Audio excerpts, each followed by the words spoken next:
Welcome back to Killer Fun, where we explore the intersection of crime and entertainment every other week. I'm Christy. And I'm Jackie. And today, we have Office Space. This movie is iconic. Yes. And it's so funny. And I don't know about you, but I could use a little levity at the moment. It's so true. I mean, we need to laugh. And this movie is so salient for everything that is 90s and early 2000s. The ties are just out of this world. And the whole Y2K thing. Oh, yeah. And I mean, they made this movie knowing, okay, it comes out in February. It's only going to be relevant for 10 months. Well, and that's true for the Y2K. But it's so relevant because it's so relevant. Personally, I am in an industrial organizational psychology class right now. Oh, can you hear my kitty?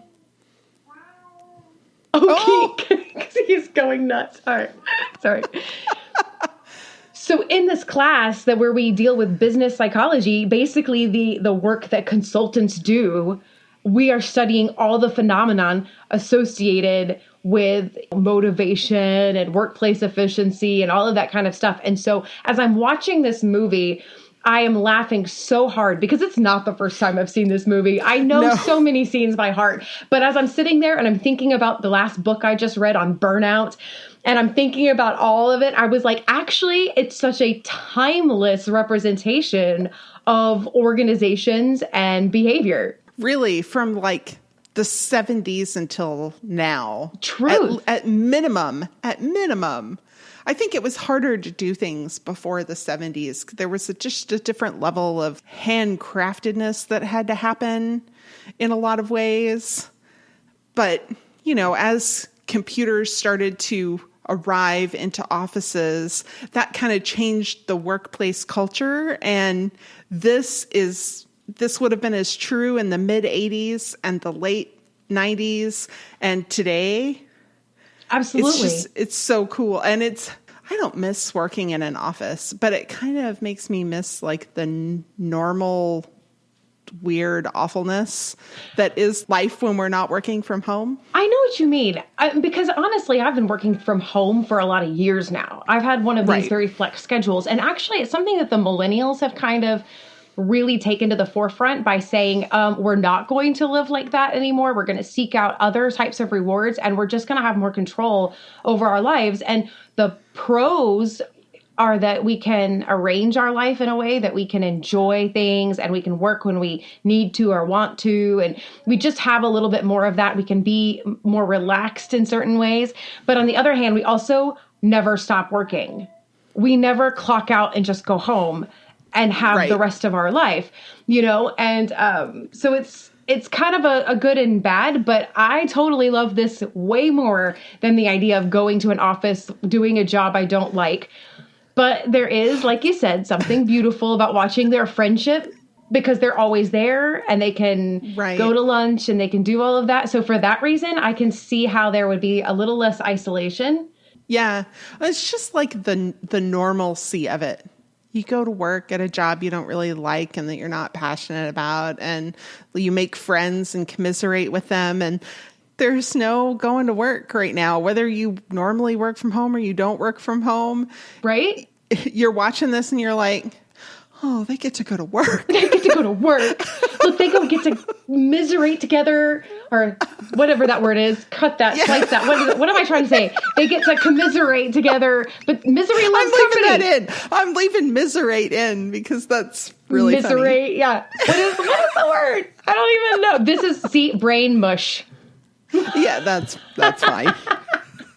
Quarantine brain. As I mentioned, this movie came out in February of 1999, and it was a box office bomb. It did not do well. It had an estimated $10 million budget, which I don't know what they spent $10 million on. This does not look like a big budget. It really doesn't. Movie. I mean, it's got good production value, but... It does, but it's not like... You know what I think it was? I think they spent that money on Jennifer Aniston. Yes, because they needed a big name. Yep. Yeah. Yep. And it only made $4.2 million opening weekend.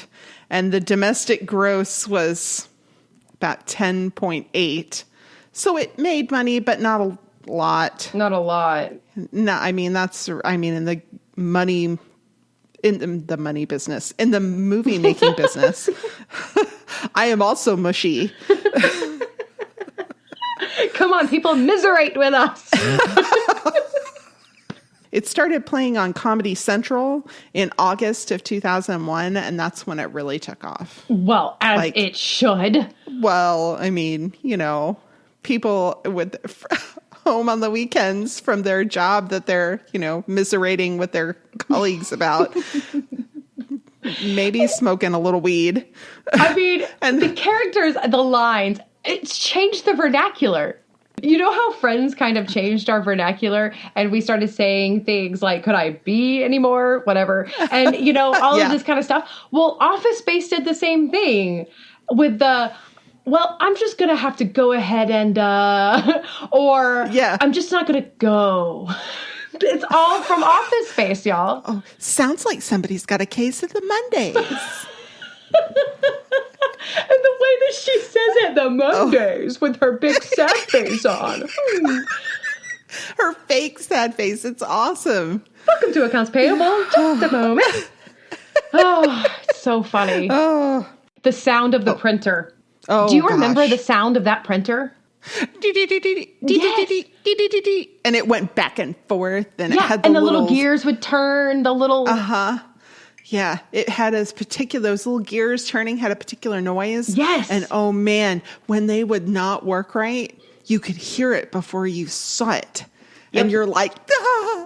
You're running over there trying to get the little track on the side of the pages back on the wheels. Right. So that you don't have to start this whole thing over because you had to start the whole thing over. The whole thing over. It was craziness. There was no print from page 6. It was start the whole thing over and hope that it didn't screw up on page 6 again. Can you believe we lived through that? It's amazing. I mean, it was amazing technology at the time, but wow, looking back and watching him shut down his computer and seeing the C prompt come back up, and that's when you know that you're good. The C prompt. Oh my gosh. Okay, I say we take a poll right now. Okay, now, people, if you know what we're talking about when we say C prompt and gears on a printer, go ahead and post and say, I know, and tell us what it is. And if you Google it, I will know because plagiarism. So I want to know, though, do you know what we're talking about? Because it's important to me for some reason. Yes, and the places you can post, you can find us on social media. You can find us on Facebook, Killer Fun Podcast, exploring the intersection of crime and entertainment. You can find us on Twitter at Killer Fun Pod. Or if you don't like the social media, which I totally respect, though you should have it if you're going to be a business professional.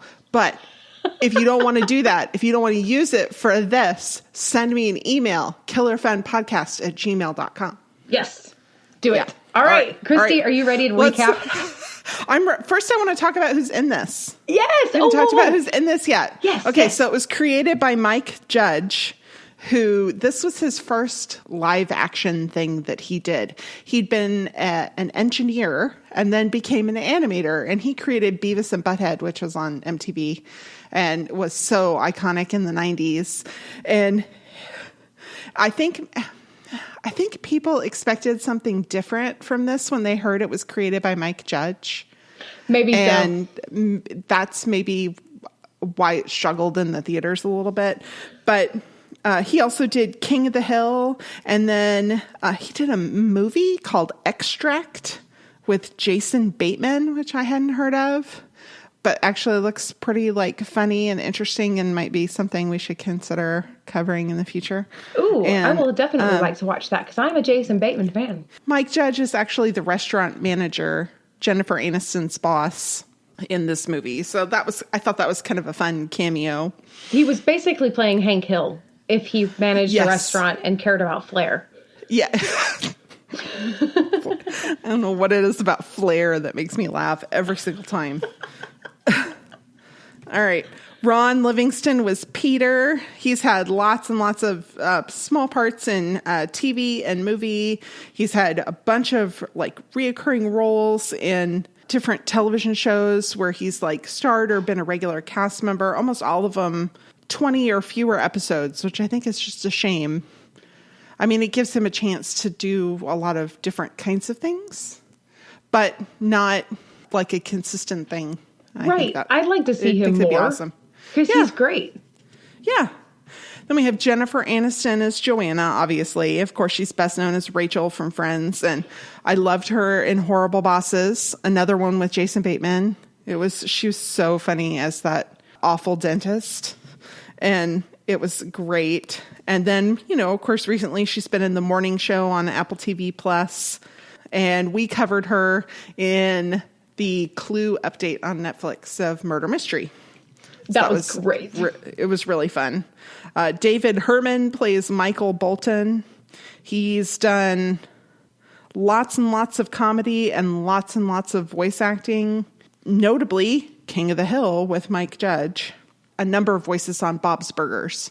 So a lot of voice acting there. Stephen Root plays Milton. He's unrecognizable. Right. In this movie as Milton. What's funny is I think this is the movie that I really know him from first. Oh, really? So I have always pictured him that way and then had to like kind of recognize him in other roles. Like, oh yeah, that's Stephen Root. It's so funny because he's so serious at times, but he is such a goob in this movie. Oh it's so funny. Yeah. And well, he was in News Radio, which was like a comedy on in the late 90s for like 4 years. And I loved News Radio. It was great. And I was like, wait, that's the guy from News Radio. Wait. And it just doesn't make any sense because he's a very different character in that. So that was kind of fun. Okay, so now I'm ready to recap it. Okay, now we're ready to recap. Now I've talked about, those few people that are like you may have seen or heard other places. And really, there's a lot more in here you probably would recognize from other places. But, it's a star-studded cast, really. I mean, it's just so solid. I mean, surely that's where the budget must have gone. Must have. And it was worth it. Yeah. All right. So I got the DVD for this. I've actually had this DVD since like a long time. 2002, 2003, somewhere around there. Me too. Well, like a long, long time. And so you put the DVD in and the splash screen for it is really fun. It looks like an old computer and it comes up with a system check and wants to scan the DVD for viruses. And then it says a virus has been detected once you click OK, because you have to click OK to move on to the next screen.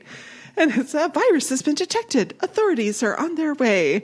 And I just thought it was so funny and so 1999. Yeah. When this DVD came out. I mean, it's so funny. All right. So everyone starts their day being frustrated, finding their way to work. Peter is always in the slow lane of traffic. Michael is a gangster rap fan, but has a intense fear of the very non-threatening black man who's selling flowers on the corner. Yeah, it's a fear, but it's also that shame of being a white man named Michael Bolton who is straight up gangster rapping in a car. And it's like, you just feel kind of like, that's like early appropriation, right? Like back in those days, that was like, oh, I feel stupid because I'm obviously like this white suburban cubicle worker. And I'm seriously rapping in my car. And it's kind of like that. You don't need to see me be that dorky. Well, and he turned the radio down, which speaks to that. Yeah. The appropriation had happened for a long time, but he's recognizing it. And that was kind of maybe new in 1999. But he also locks his door. So it's a very, it's such a poignant. It takes Mike Judge 10 seconds to tell you everything about this guy. Yes.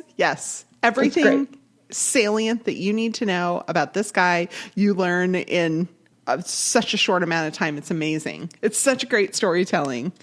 Samir just like pounds the tar of his steering wheel because he's mad. And then poor Milton's talking to himself while he sits on the bench at the bus stop. Peter is not excited to be at work, and it doesn't take us long to see why. There's a receptionist that sits very near him with a really annoying voice on the phone. Though you did it earlier. Thank you for calling it a tech.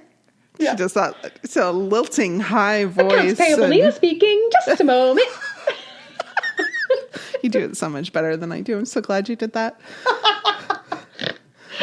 Milton won't turn his radio down, and not one, not two, but 3 different bosses hassle Peter about the cover sheet for the TPS report. And the third one is my absolute favorite. As much as, I like Bill the boss, and, he's long. The third one is my favorite because they've set this joke up so well that it takes 7 words to repeat the joke and make it so funny because they've set it up really well. And the 7 words are Peter Gibbons. Yes, I have the memo. It's genius. It's so genius. Great. It's so great. Oh, so Peter's friends, they're not any happier. Samir is annoyed with a malfunctioning fax machine and the American inability to pronounce his last name, Nani Anajad. Michael has a similar name frustration. He shares the name, but is no relation to, quote, the no talent ass clown, Michael Bolton. I think that's rich from the guy who likes the gangster rap but can't admit it in front of the dude selling the flowers on the corner. Oh, it's so funny. Oh, so funny. It's just 9:30 in the morning, but Peter is ready to blow this popsicle stand and head to Tchotchke's for coffee. A coworker, Peggy, and a server at the restaurant accuse Peter of having a case of the Mondays.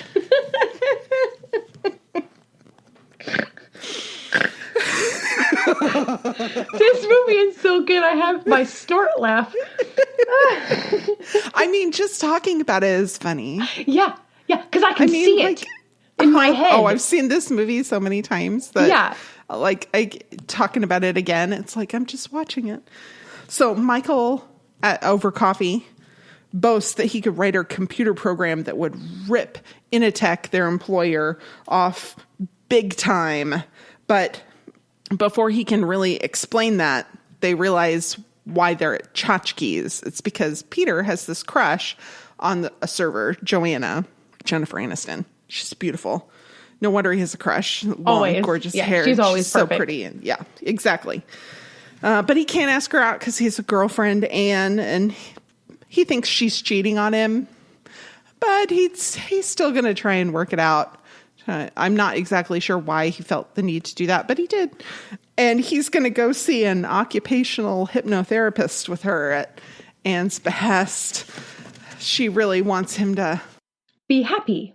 I think she just wants him to be more successful. Likely. I don't think she gives 2 squats about his happiness. That is a fair assessment. Absolutely fair assessment. Mm-hmm. So the guys come back from their coffee and their coworker, Tom, runs outside and tells them that consultants are coming in to clean house. And they talk about what they would do if they had $1 million. And coworker Tom would make a jump to conclusions, Matt. I love this part with my whole being. I love the look on his face as he delivers this whole idea to his friends, and I love the look on his friend's face as they're listening to this 8-ball on a mat, and it's just stupidest thing they've ever heard. The whole scene is fabulous. It is, and it's just so dumb, but he's got a good point. He's like, if the guy who made the pet rock can make a lot of money, so can I. He is not wrong. Oh, we just talked about a pet, the pet rock being a kind of dumb invention when we talked about H.H. Holmes. Right. But still, the cash came in because gag gifts make money. Novelties are a thing. Yes, they do. Yes, they do. And we learned that Peter never has an answer to this, what would you do if you had $1 million question? He just didn't have an answer. So Peter's apartment's not really much better than his job. It's cheap, and the walls are so thin that his neighbor Lawrence can hear everything that he says, and they just pretend not to hear each other on a regular basis. And Peter says he probably can't go fishing because he's going to get asked to work. And Lawrence gives him some good advice about how not to have to work over the weekend. Duck out 15 minutes early because they always ask you at the end of the day. Right. And it's amazing to me that he hasn't thought of this yet. You know, he hasn't thought. It's amazing to look at the obliged commitment that these people have to this. Like, they don't feel like they're still afraid of their bosses. They don't have that autonomy, which is why I think when the millennial generation came up and they were like, forget that, they were seen as so out of line and so arrogant. And there was probably a little swing too far the other way, likely, as it happens when things finally change.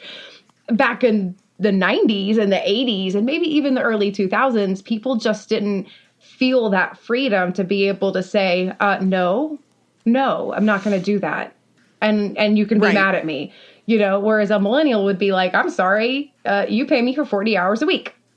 That's it. Yeah, you know? Exactly.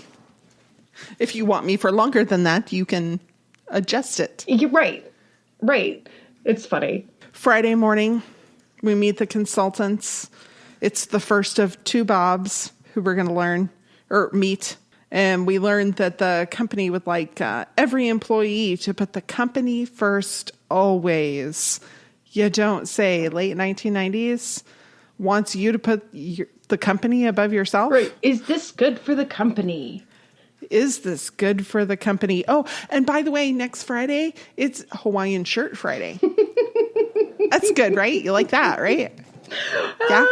The permission to wear a Hawaiian shirt and jeans. Yeah. Okay. We see Milton on the phone. He's discussing his job dissatisfaction, that someone's moved his desk and he can no longer see the married squirrels. Oh, I thought it was so funny. I could see the squirrels, and they were married. And the company switched to Boston staplers, but he kept his preferred swing line stapler because it doesn't bind up as much. And if they take it, he's going to set the building on fire. So it's the end of the day. Peter's trying to duck out of work early, and he's thwarted by his slow computer and asked to work not just Saturday, but Sunday as well. He's so defeated. So he goes to the occupational hypnotherapist with his girlfriend, Anne, literally the only time we see her in this entire movie, and it's so brief. Peter basically wants a lobotomy so that he can just go through life not feeling sad. Yeah, he asks the guy if he can do something that makes him think that he's been out fishing all day when he comes home. It's so funny. And so the Dr. Swanson, says he just needs to relax. And so he gets Peter in this relaxed, hypnotic state and says, you'll come out of it when I snap my fingers. And before Dr. Swanson can snap his fingers, he keels over and dies. So it leaves Peter in this state of relaxation and not caring. Yeah, like a light hypnotism. Mm-hmm. Yeah, exactly. So on Saturday morning, Peter just opts to not get up with his alarm. His boss calls at 10 a.m., fussing at him that he's not there, and proceeds to call 17 more times. Like, he could just do the work. Right? I mean, instead of calling 17 times. And it's so funny because each message is so passive aggressive in that way that only bosses from the 90s could really pull off that, yeah, just wanted to let you know it's not like a half day or anything. We're doing regular time. So, yeah. And this was at 1 p.m., Yeah. Well, and then he not only calls Peter, but he calls Peter's girlfriend, Anne. And she calls And she's not worried about Peter. You'd think she'd be worried about Peter. She's not worried about Peter. Nope. She's angry. As she does. And she breaks up with him on his answering machine and confirms that she has indeed been cheating on him, just as pretty much everybody suspected. Right. Yeah. Oh, well. Good riddance. Yeah, exactly. Monday, Peter skips work and instead asks waitress Joanna to join him for lunch at a neighboring restaurant, which she does. Peter and Joanna discover a mutual hate of their jobs and a mutual love of Kung Fu, Channel 39. Meanwhile, Tom, who actually likes his job, is defending it to the consultants. This whole scene is so good. Oh my gosh, it's so funny. And you feel so bad for him because he actually likes his job. Well, yeah, because he doesn't have to do anything. Well, he's got people skills, which are not evidenced. Are not evidenced in his conversation. And the Bobs are so funny because they're like, what is it that you say you do here? I have the people skills. The engineers don't have the people skills.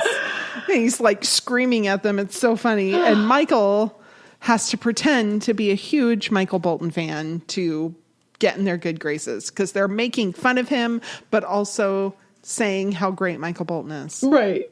So he has no choice but to fall in line. So the boss asks Milton to move his desk again and takes Milton's coveted swing line stapler, and Milton mumbles again about setting the building on fire. Peter finally goes to work, but it's just to get his address book, and he's dressed super casually, and he's supposed to be in a meeting with the consultants, and he decides he's going to go. Yeah. He's going to be brutally honest with the Bobs, the two consultants, and reveal that the soul-sucking job ends up being about 15 minutes of real work a week. And there's really no motivation because the fear of getting fired only makes you work just hard enough to not get fired. Right. And he's not wrong. And he tells them about the 8 bosses that he has and the TPS reports, and the consultants are over the moon. And what's so funny is this is so true to life. Yeah. Exactly. So the consultants then meet with 2 of the bosses, Bill, whom we've seen before, and another one. And they reveal that Tom, who actually likes this job, is getting fired. Milton was laid off 5 years ago and has only been being paid by a glitch. And they fixed the glitch. It'll work itself out. Then they tell Bill, the boss, that they think Peter has upper management qualifications. He's got potential. When Bill tries to dispute this, they start talking about the TPS reports and asking Bill about his job. Yeah. Which he was not expecting and is so funny. Such a great thing. Oh my gosh.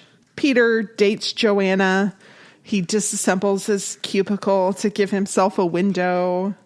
He informs his boss that he won't be turning in those TPS reports after all. And, he has a meeting with the Bobs now.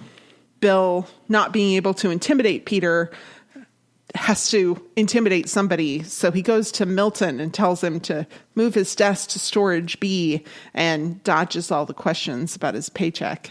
Peter's with the Bobs, and at 45 minutes and 4 seconds, he has probably the most quoted line that I have ever heard from this movie.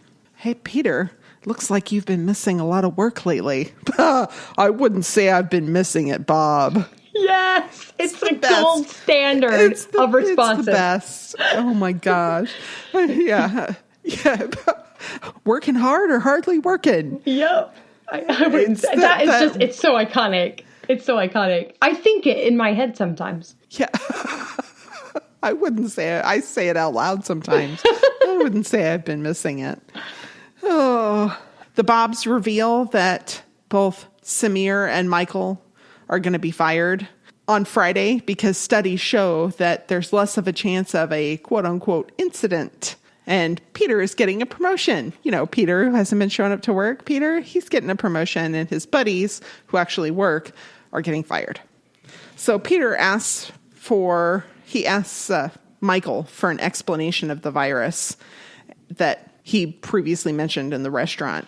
Okay, so when interest accrues on an account, which happens thousands of times a day, it creates a little remainder, and the virus would take that remainder that is beyond 2 decimal places and put it in a bank account rather than rounding it up or down. Peter says, this sounds familiar. And he's like, oh yeah, they did it in Superman 3. And somebody did it in the 70s and he got caught. I'm like, okay, so it's not a new idea, but Michael's pretty sure he can pull it off. Yeah. And it was done in Hackers. Yes, it was done in Hackers. We'll get there. Peter says, well, so they check for this now, right? And he's like, no, everybody's so busy getting ready for Y2K that nobody checks for this. Peter, with his promotion, has access to the systems that would allow this virus to work.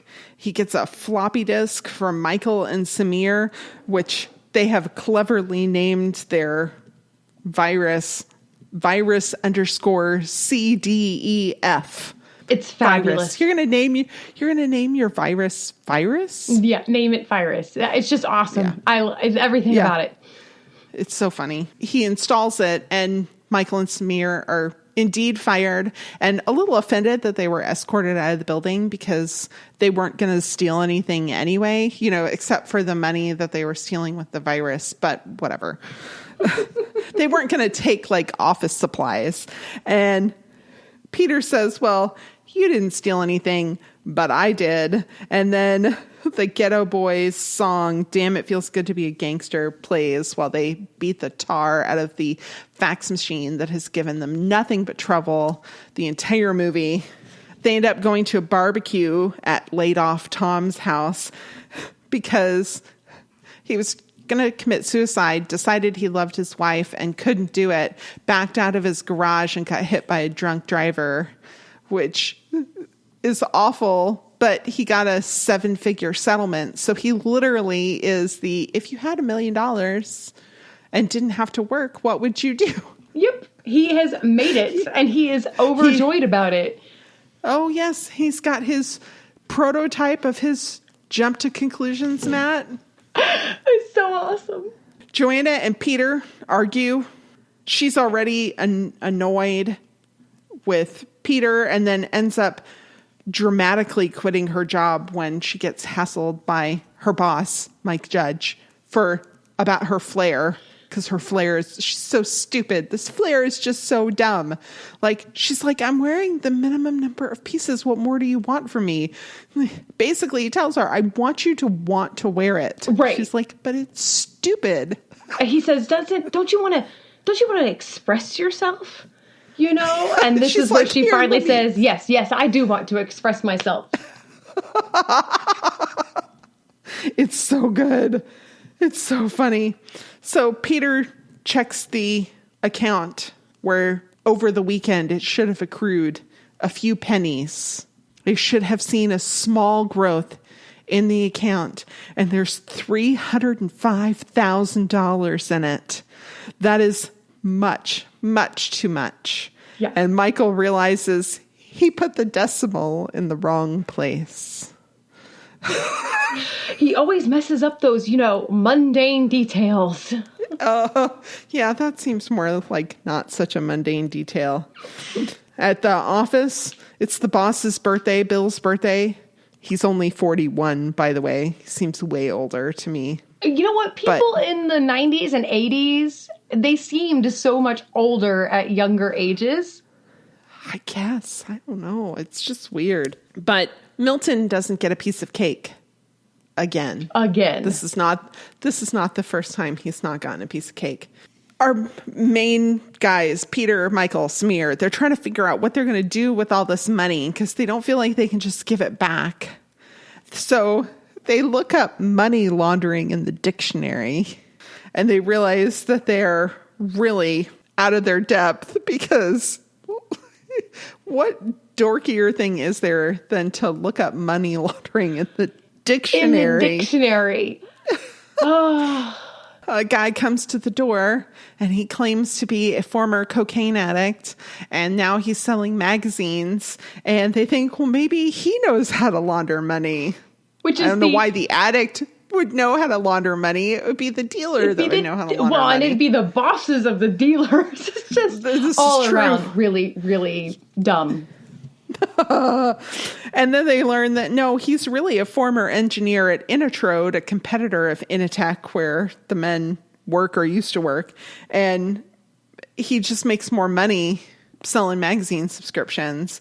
And they realize they suck at crime. They're not wrong.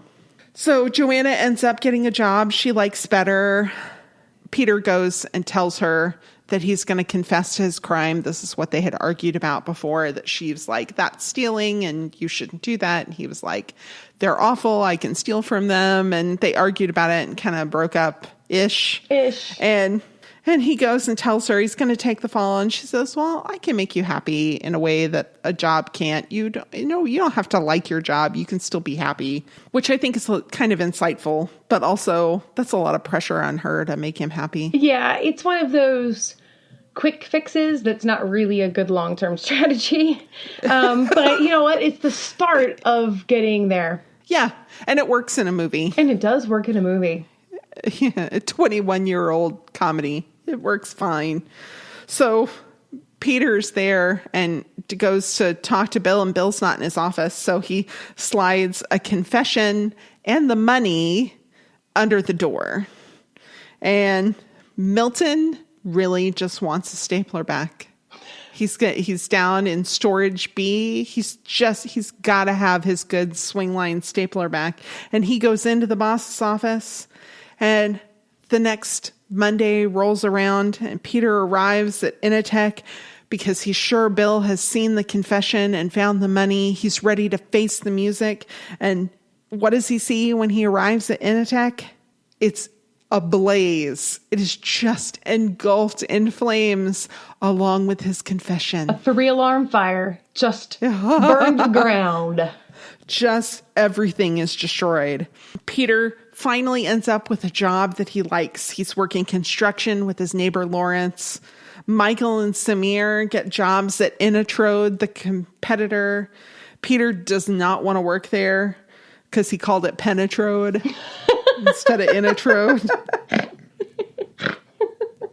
And the three wonder what happened to the money. They're like, do you just suppose all that money burned up? And they're like feeling a little bit bad about it. But no, that money didn't burn up. Milton is at a lovely beach resort complaining to somebody about his cocktail. We know what happened to the money. We know what happened. We know. Gonna set the place on fire. Roger Ebert really liked this movie. He gave it 3 stars. He said, Judge treats his characters a little like cartoon creatures. That works.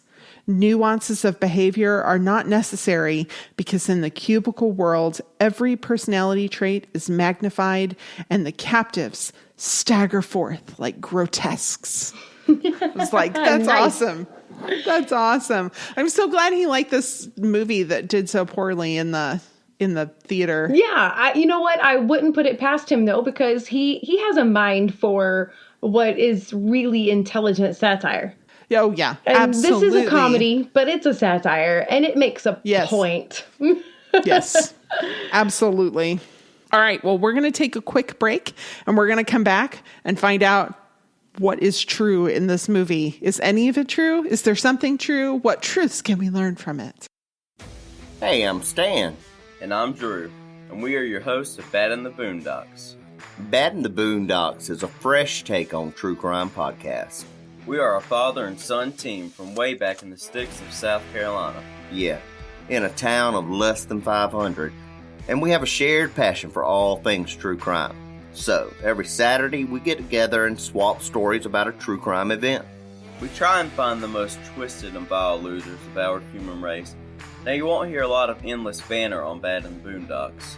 But what you will hear is all the unedited facts on the cases we choose, no matter how gory or troublesome they are. And you'll hear it all with a unique southern flair. And along the way, you'll hear just the right amount of discussion and jokes to keep you and us from completely losing your mind. You can find us on all the major podcast platforms like iTunes, Google, Stitcher, Himalaya, and CastBox, or just go to badintheboondocks.com and download all of our episodes there. So, come on down to the Boondocks and get your redneck on with us. We promise you'll have a good time. So, thanks for sticking with us through that quick break. Is it true? It says at the very beginning of this film that Milton was a Mike Judge cartoon that preceded Office Space and that some of it was based on it. And that is indeed true. They aired on Saturday Night Live in the mid-1990s, which I don't remember. I don't really remember them well at all. No, but I watched some of them and they're pretty funny. It's a lot of it is like Milton's speech is definitely like based on those shorts. Yeah. I mean, almost the whole movie seems to be really a Milton story because it's him. It's all about him and what he ends up doing, so it's kind of this interesting lens of a lens. Yeah. He's like the backup of, he's so integral to the story, but he's not forefront in it, which I think is such an interesting way to handle it. Right. So that bit is true. Why is that lane of traffic next to you always moving faster? It's got to be true, right? It is so true. It's so true. It's got to be true. Yeah, it's not really moving any faster. It's an optical illusion. When the cars next to you start moving, you see a lot of them go by you. When you're moving faster, you pass a bunch of cars and you don't realize how many cars you're passing. So it's really an optical illusion. Most of the time, stay in the lane. Stay in the lane that you're in unless you need to get over to get off, because that lane, it's not really moving any faster. It just looks like it's moving faster. And what's funny is all the people who move, they're the traffic causers. Yes, that's exactly what I was just going to say. You're actually causing the thing you're trying to avoid by changing lanes. Yep. And it's so funny to watch him because he's so mad. And then and we've all done it. Yes. We have all done it. Oh, yeah. I've done it many times, and I know better, and I know I shouldn't do it. And yet, it's just something about it. Well, and yet I still think, well, there's got to be a stalled car in this lane. That's why I'm not moving. I should move over to the next lane. I always can justify it. I can try and make it, I can rationalize it in some way, even though I know I should just stay where I am. So, Initech and Inatrode might be plays on words. Innovation and technology equals Initech. So it's innovation and technology. But it's also kind of a play on words, so that innovation or that kind of word, it also, the inna kind of sounds like any. So it could sound like any tech company or any electrode company. Yeah, it's a very, it's a characterization, Yeah. But there is an Initech. There is, and I have worked with them before. You have the fragrance people? No, the tech people, the safety people. Oh. Okay, if you look on the back of many of your devices, you're going to see that they are safety certified by Initech. What? Yeah, and so I used it when I had my Binky Bear company. I actually did my safety certification testing through Initech. And really? When you look on the back of a bunch of your devices, you're going to go, oh yeah, I remember that. I know what that is, but they're just a very behind the scenes. It's not like they're out there innovating, but they do all the safety testing. And they have 2 offices, one in mainland China and one in Hong Kong. And I think one in Japan, maybe 3 offices. Okay. Mm-hmm. Well, there's one also in Clifton, New Jersey that I found. Yeah. They support automation and information integration solutions, but specifically for flavors and fragrances. Ooh. Yeah. Interesting. But they weren't founded until after this movie was popular. There's nothing that on their website that indicates that they're like fans of the movie, other than the fact that they say Initech has been serving the flavor and fragrance industry for more than 12 years with experience of over 150 man years. Nice. Which I thought was a really like way of saying, you know, our combined experience of all of our experts is 150 years, but they called it 150 man years. Yeah, that's wow, that's special. That's special. That fits right in with this movie. I thought. It really does. Oh, see, I'm gonna have to figure out where the Initech in China is, because I didn't know about that. I'm so glad you told me. And that banking virus scheme, it can't really work, can it? That's not true. No, it really can't work. That's really the long and short of it. Film School Rejects did a whole article about if it would really work. Yeah. And basically they said you wouldn't get more than would like be able to fill an Amazon gift card modestly. And they pointed out that other films, Entrapment, I Love You, Philip Morris, and Hackers, which you mentioned earlier, also use the same plot device, and it's got a particular name. It's called salami slicing. Slicing. Yeah. Why?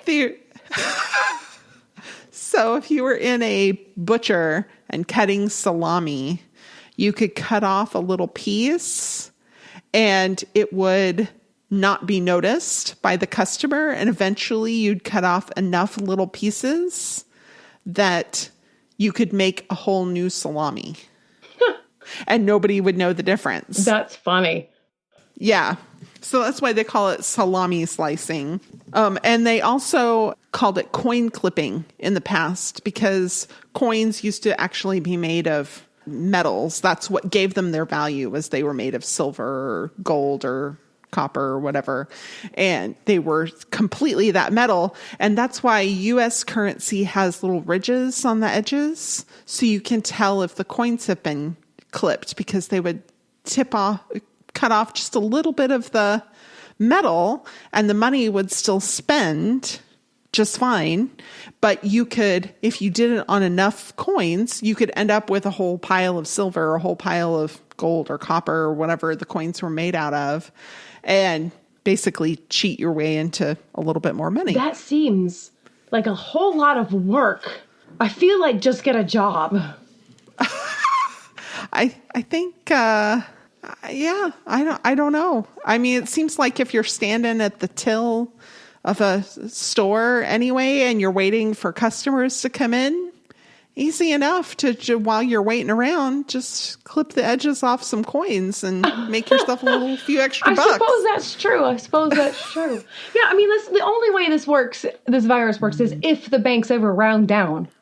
If they round down and cut off a little bit, then that drops into another account. They would never have expected to have it, and it would be money that would be kind of just floating. Yeah. And so that's the only way that would work. But what bank's going to round down? No, and that's basically it. Basically, the banks, especially now, tend to keep out.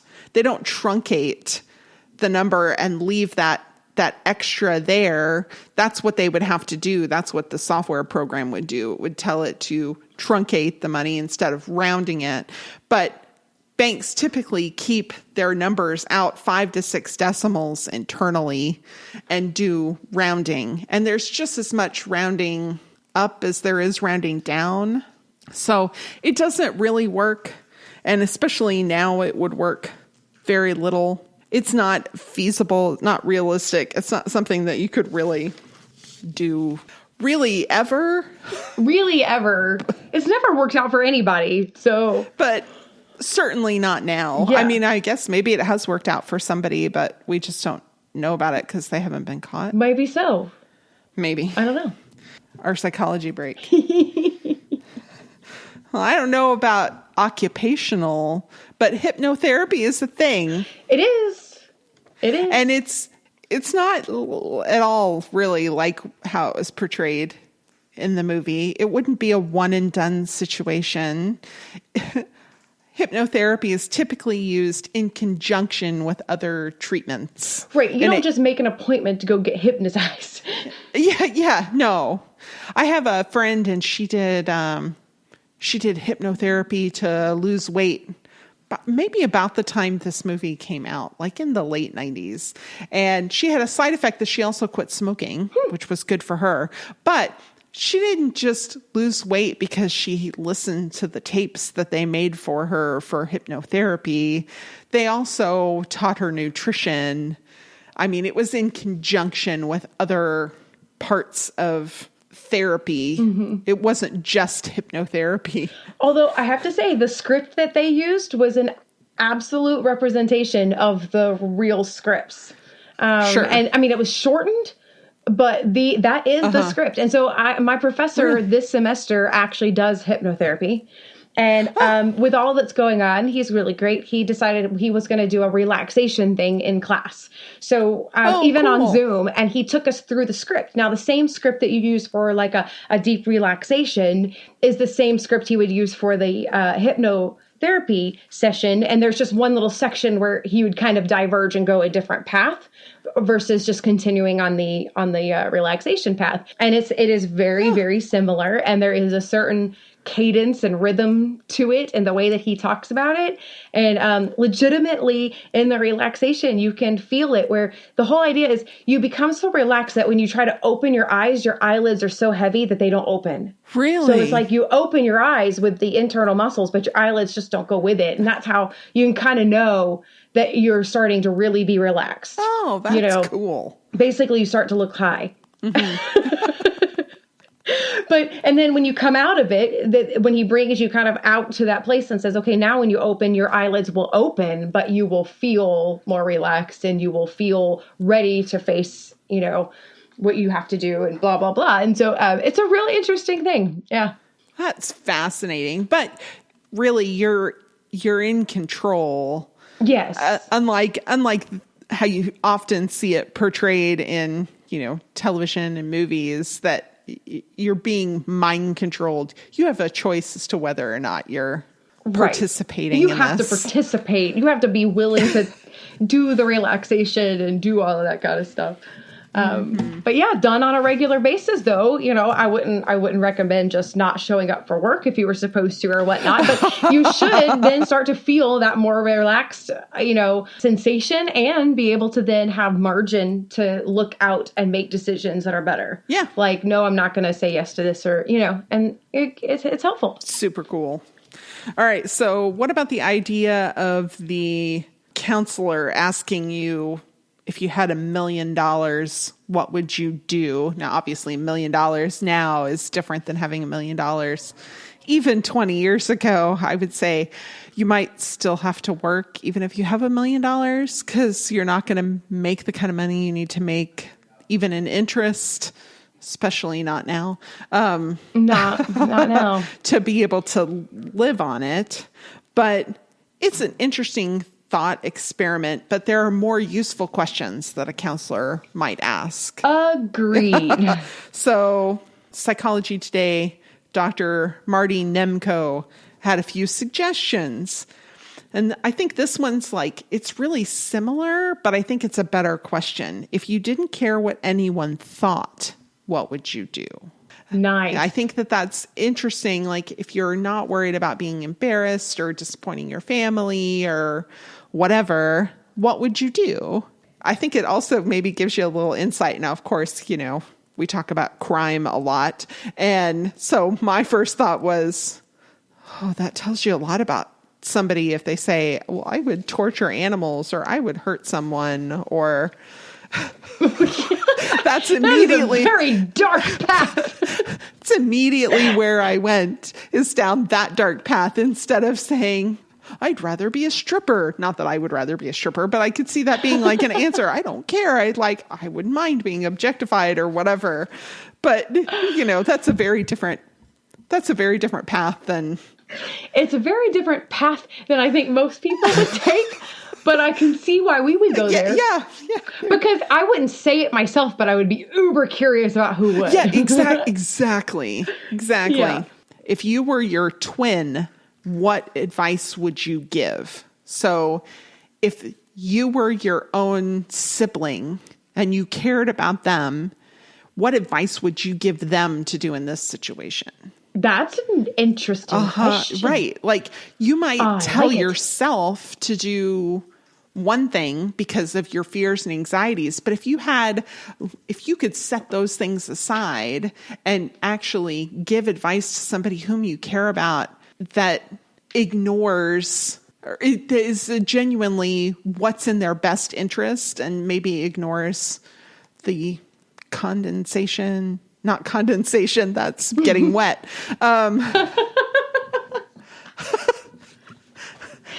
The judgment of others. Words. No, I hear what you're saying. I mean, it ignores the personal guilt and shame, the emotions that you would have as an individual that would be, kind of rooted in an obligation. Mm-hmm.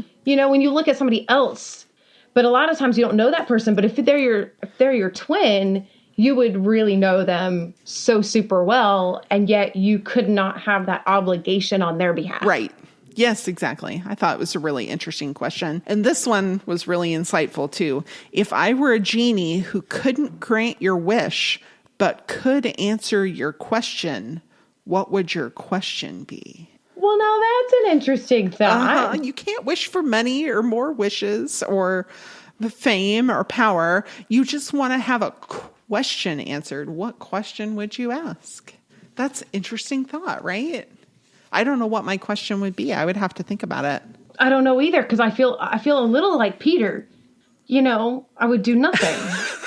I would sit around all day and relax. Like, I don't know. Sometimes I'm so aspirational. I have so many things I want to do. And there are other times where I am just like, I just want to chill. Nothing. Yeah.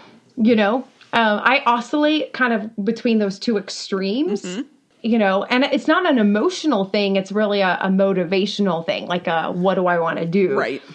That's fair. But it's interesting because I mean, what question? It depends on whether I'm uber aspirational or whether I'm trying to figure out how to be lazy and not be a poor citizen or family member, right. And just be a derelict of my, of my duties. Well, yeah, because if you're in the relaxed mood, you might be like, which stock should I invest in and when to be able to make the most money so that I don't have to do anything I don't want to anymore. And then exactly, if you're feeling like motivated, what do I need to do to be successful? Right. Yeah. There's amazing. I need 3 questions from that genie. Thank you very much. I think so. Yeah. I don't know what the third one would be, but don't ask it, can I have 3 questions? Because that's your question. Yeah. Right, exactly. I bet you can't tell me how many questions I have. That's not technically a question. That's a wager. All right. Alex Trebek would not be okay with that. All right. All right, real life. What the heck is a TPS report anyway? I'm sorry, but that's the sound of TPS report. I just lose it. It's just so funny. I can't even. Well, within the realm of the movie, it really just means mundane, busy work. It's really something you have to do, but isn't really all that valuable. But Mike Judge told Rolling Stone, when I was an engineer, it stood for test program set. Isn't that exciting? A test program set is a document describing the step-by-step process in which an engineer tests and retests software or an electronics system. Yeah, it's kind of boring. You're testing that's boring. Things that have already been done. But it can also refer to a testing procedure specification, which is, a similar tedious sort of documentation. I mean, the way that I always felt like it was in the movie, because it seems like something that they have to do a lot, was I always thought of it in my head as the progress statement report. Yeah. As in, like, this is what I did today. Yeah. right? Yeah. And so that there was always a catalog of your taskings, and that's how it feels because they're just so like, oh, I gotta tell them everything I've done. Why don't they just look at my work, instead of, anyway. So I wondered how Michael Bolton felt about being lampooned in this movie. Also in Rolling Stone, he said, Michael Bolton, the real Michael Bolton, the Grammy-winning Michael Bolton, what do you do when someone knocks you when you've been nominated for Grammys, Best Film Male Vocal? He had to point that out 4 times. When you're looked at with respect in the industry, when you write with Bob Dylan, Joe Cocker, Kanye West, the answer is you don't have to be insecure about ever being a no talent anything. You're light years beyond that possibility. But I'll admit sometimes I am a clown. Just like, okay. And then in 2015, he recreated some of these scenes as Michael Bolton in the film. Michael Bolton. No. It's hilarious. It's so funny. Oh my God. Oh my gosh. I can't believe this exists. Oh my, it's so funny. I'm put it on the social media. Go find it. It's so great. I'll send it to you before then. Okay. Okay. I am definitely going to need to watch that. It's so hilarious. Oh, I couldn't. I was like, no, he didn't. Oh, yes, he did. And it is glorious. Glorious. 15 minutes of work during a week, along with long lunches and not just showing up. That's time theft. I think that's a very extreme example of time theft. I think so. Long lunches and extended breaks are considered time theft.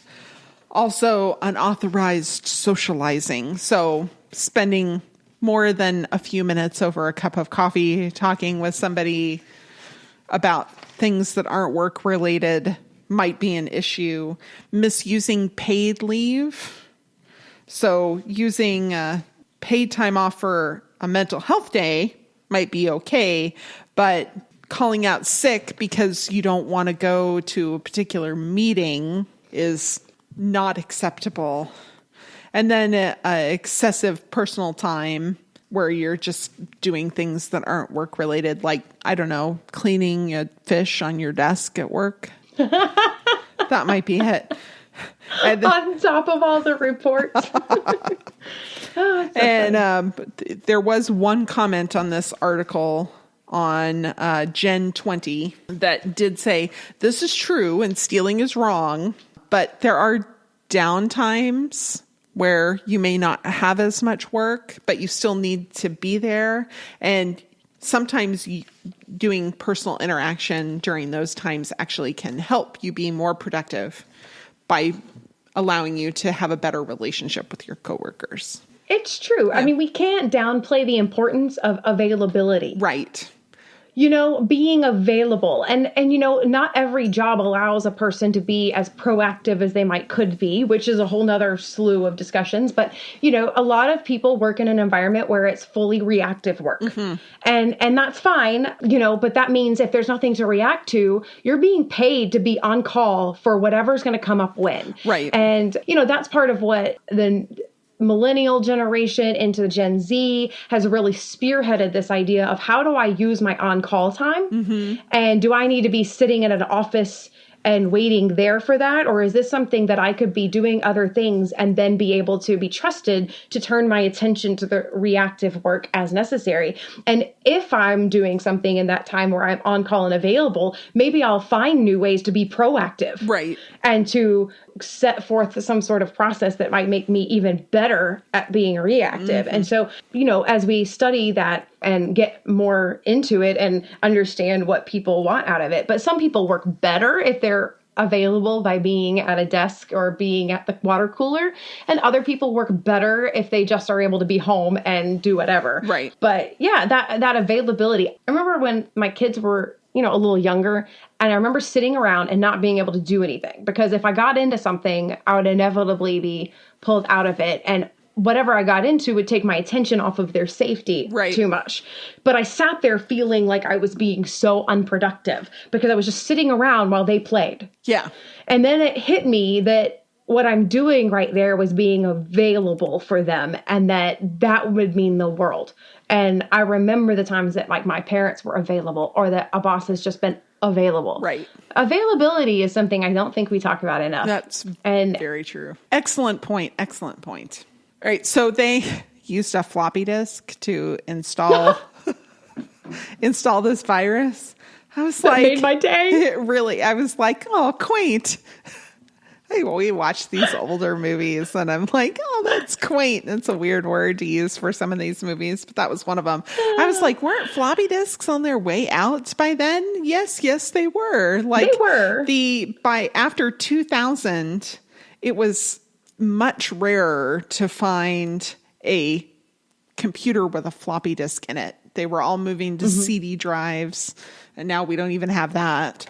But it was just a interesting little time capsule. Oh, yeah. It wasn't even a hard one, right? If I remember correctly, it was like a full floppy. No. I think it was the hard one. It was the smaller 3.5. Was it the small 3.5? Yeah. It wasn't the great big 7-inch ones, but I remember those too. Oh, I remember those too. And I remember being really worried I was going to accidentally crease it and make it not not usable anymore.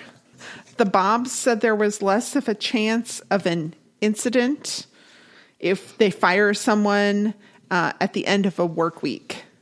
And so I thought, is there a best day to fire somebody? So what did you find?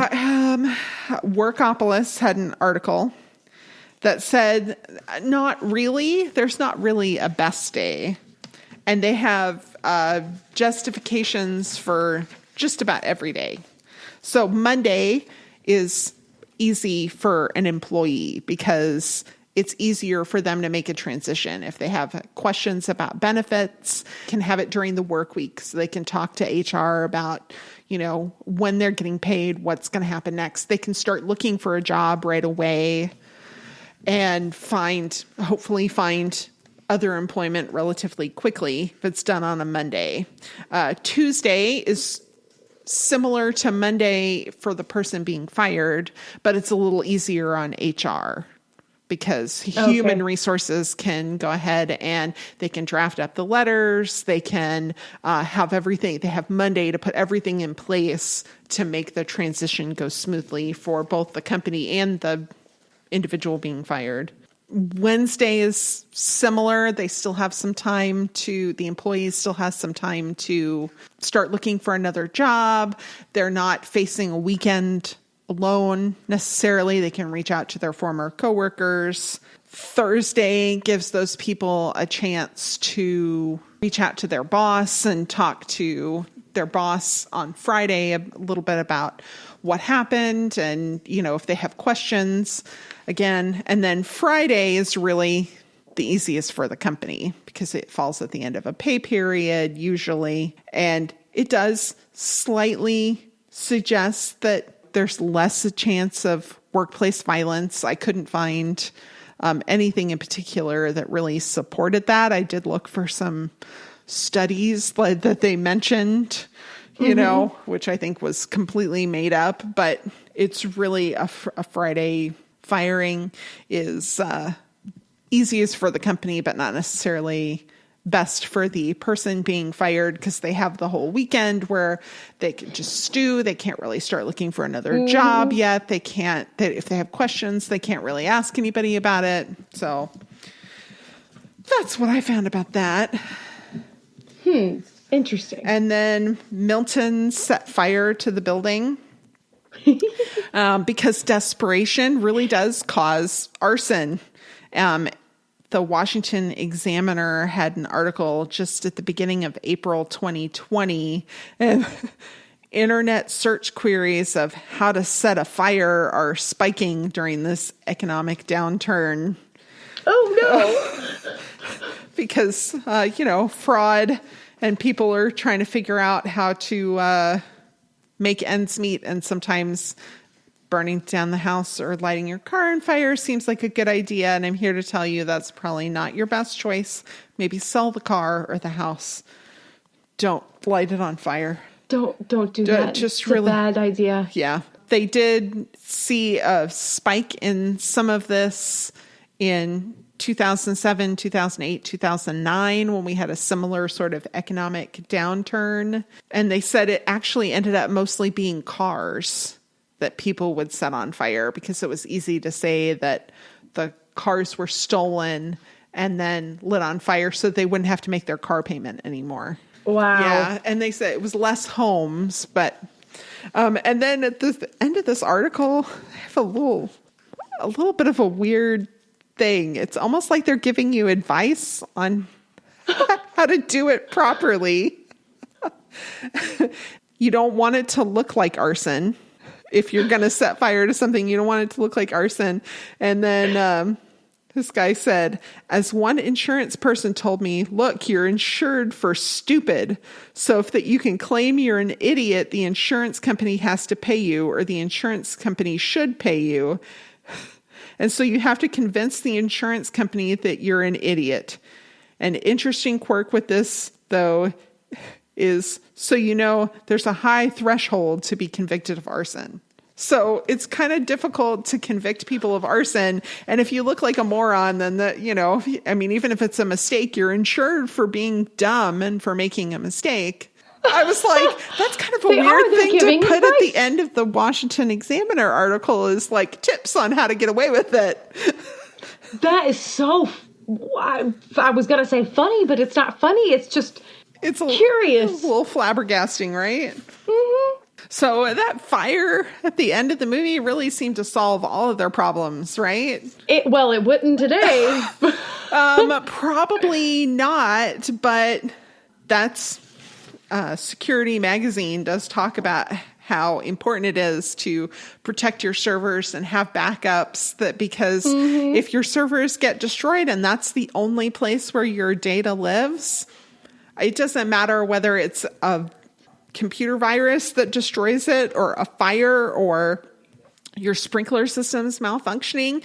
That really is a threat to your business, and you can really put all of your data at risk. So yeah, that would be a bad idea. I mean, really, had Fight Club been set back in the 1990s, might have worked. Yeah. But yeah, no, back up your stuff, back up your servers. Yeah. Oh, yeah. But they didn't have like a cloud backup where this virus just kept running, right? I mean, it's just not like that. Right. Exactly. So it really did solve all their problems because they didn't have a good backup system. And of course, there wasn't really a good backup system. You couldn't back up thousands of terabytes of data anywhere. That was server rooms are insane. Yeah. So that was interesting. All right. And that's all I have. Wow.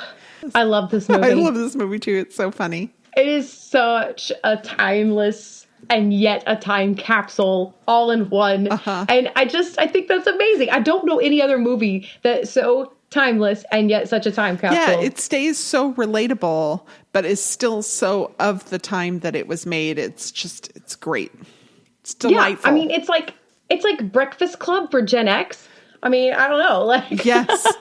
I mean, it's just kind of, I don't know. Yeah. I could talk about it all day long, or I could just snort at it all day long.